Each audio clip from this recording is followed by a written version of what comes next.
Le jeudi 13 novembre 2025, le président guinéen, le général Mamadi Doumbouya, a publié un décret pour convoquer le corps électoral en vue de l'élection présidentielle prévue le 28 décembre. Cette décision intervient après la validation par la Cour suprême de la liste définitive des 9 candidats autorisés à concourir. Selon le décret, les opérations de vote auront lieu de 7h à 18h. Elles se dérouleront à bulletin unique, un mécanisme destiné à renforcer la transparence et la lisibilité du scrutin.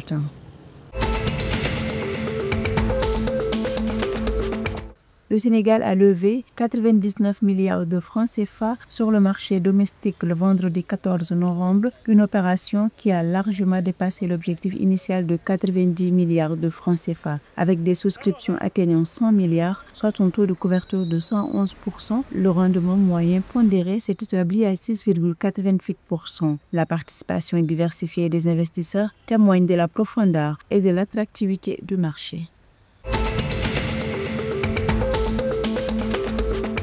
Lors du 4e forum Royaume-Uni-Afrique francophone, tenu du 12 au 13 novembre, le président togolais Faure Gnassingbé a reçu Ben Coleman, envoyé commercial britannique. Cette rencontre a fait pour but de renforcer les relations économiques Togo-Royaume-Uni et soutenir les petites et moyennes entreprises. Le Togo se positionne comme hub stratégique régional, tandis que le Royaume-Uni réaffirme sa volonté d'élargir ses partenariats et investissements adaptés aux priorités locales.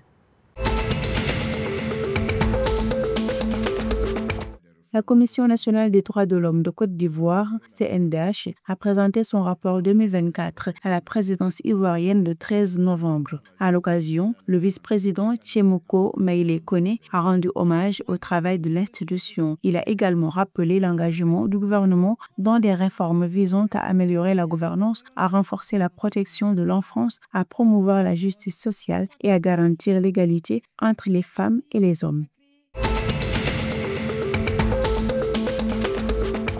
La première édition du Tour du Faso à moto, lancée à Tinkodo, a réuni près de 300 motards issus de 9 clubs du Burkina Faso. Dotée d'un budget estimé à plus de 20 millions de francs CFA, cette initiative vise à valoriser la culture motocycliste, à encourager le tourisme local et à renforcer la cohésion sociale à travers différentes régions du pays. Pour les organisateurs, c'est une première réussite. Malgré certaines difficultés, de nombreux passionnés parcourent de longues distances d'Abidjan à Ouagadougou pour explorer les richesses du pays.